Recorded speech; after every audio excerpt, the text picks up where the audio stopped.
मैं संतोष सिंह, अचल न्यूज़ से।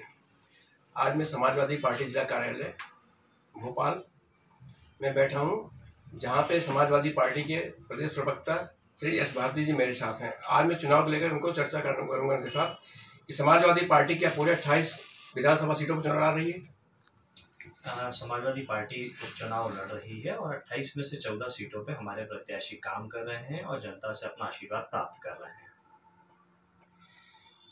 क्या कारण है भारती जी की पूरे 28 पे नहीं लड़ा पा रहे हैं आप? क्योंकि कम सीटों पे फोकस करके चुनाव लड़ रहे हैं। हमारे जहाँ भी प्रत्याशी हैं, बहुत अच्छा चुनाव हो रहा है और आप देखेंगे कि बड़ी निर्णायक भूमिका में हमारे प्रत्याशी हैं। इस समय कहीं ना कहीं जो भारतीय जनता पार्टी और कांग्रेस के प्रत्याशी हैं, जो जनता के साथ में विश्वासघात कर रहे हैं, क्योंकि जो आपने सवाल किया कि क्या कारण है, तो ऐसा कई सारे मीडिया हाउसेस दुष्प्रचार कर रहे हैं कि समाजवादी पार्टी को प्रत्याशी नहीं मिले, जबकि वास्तविकता ये है कि भारतीय जनता पार्टी 28 में से लगभग 25 उम्मीदवार उनके वो हैं जो कल तक किसी दूसरे दल में थे, मुख्यतः कांग्रेस पार्टी में थे। और कांग्रेस पार्टी ने 28 में से जो प्रत्याशी बनाए हैं, तो उसमें 10 प्रत्याशी ऐसे हैं जो 4 पूरी तरीके से भारतीय जनता पार्टी में थे कल तक, 6 बहुजन समाज पार्टी में थे। तो अगर जो भी मीडिया हाउसेज इस तरीके की खबर फैला रहे हैं कि समाजवादी पार्टी को प्रत्याशी नहीं मिल रहे थे, तो उनको सवाल भारतीय जनता पार्टी और कांग्रेस पार्टी से भी करना चाहिए।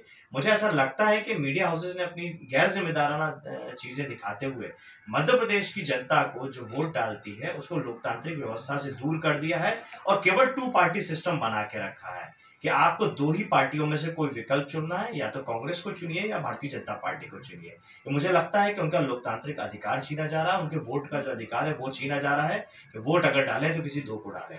तो मीडिया हाउसेज को जो अपना लोकतंत्र का चौथा स्तंभ अपने आप को कहने की बात करता है, उसको अपनी गरिमापूर्ण व्यवस्था में रहना चाहिए और जनता को सारे विकल्पों को बराबर दिखाना चाहिए, चाहे वो निर्दलीय हो, समाजवादी पार्टी से हो, बहुजन समाज पार्टी से हो, कांग्रेस पार्टी से हो, भारतीय जनता पार्टी से हो या अन्य किसी भी दल से हो।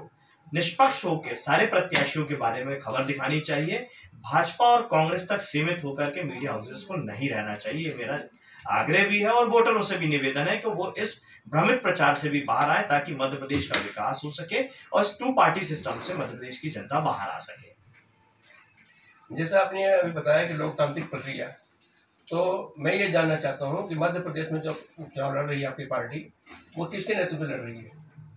ये समाजवादी पार्टी का नेतृत्व तो हमारे युवा चेहरा रहे हैं राष्ट्रीय अध्यक्ष श्री अखिलेश यादव जी, जिन्होंने विकास की गंगा बहाई है उत्तर प्रदेश के अंदर, बिना किसी जातीय भेदभाव के साथ में, धार्मिक आधार के भेदभाव पे और बिना किसी क्षेत्र के भेदभाव में। लेकिन मध्य प्रदेश के अंदर आपने देखा कि अभी शिवराज जी आए, उन्होंने कहा कि यहाँ मध्य प्रदेश के केवल स्थानीय को ही, यानी देश से मध्य प्रदेश को बांटने का काम किया नौकरियों के नाम से, और जाति और धर्म से किस तरीके से भारतीय जनता पार्टी बांटती है ये आप लगातार देख रहे हैं।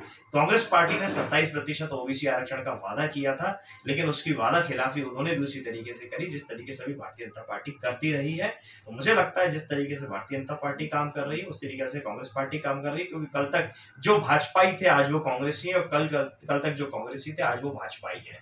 तो ये दल बदल का जो श्रृंखला भारतीय जनता पार्टी और कांग्रेस के माध्यम से चल रहा है, तो दोनों दलों में कोई अंतर अब बचा नहीं है। भारती जी, मेरा सवाल ये था कि मध्य प्रदेश में पार्टी के नेतृत्व किसके नेतृत्व में चुनाव लड़ रहा है? मैंने पहले ही आपको जवाब दे दिया कि राष्ट्रीय अध्यक्ष श्री अखिलेश यादव जी के नेतृत्व में ये पार्टी चुनाव लड़ रही है। देश में कहीं भी चुनाव होगा, हमारा सबसे बड़ा चेहरा है जिन्होंने विकास पे चुनाव लड़ा हुआ है।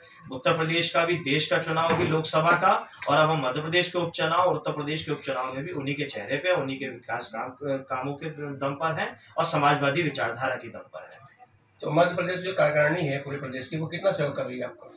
पूर्ण सहयोग कर रही है। पूर्व प्रदेश अध्यक्ष श्री दीप नारायण जी हैं, वो कार्य कर रहे हैं। करेला विधानसभा में लगातार छोटी छोटी सभाएं कर रहे हैं, नुक्कड़ सभाओं से लेकर के बड़ी सभाओं तक कार्यालय का उद्घाटन करना।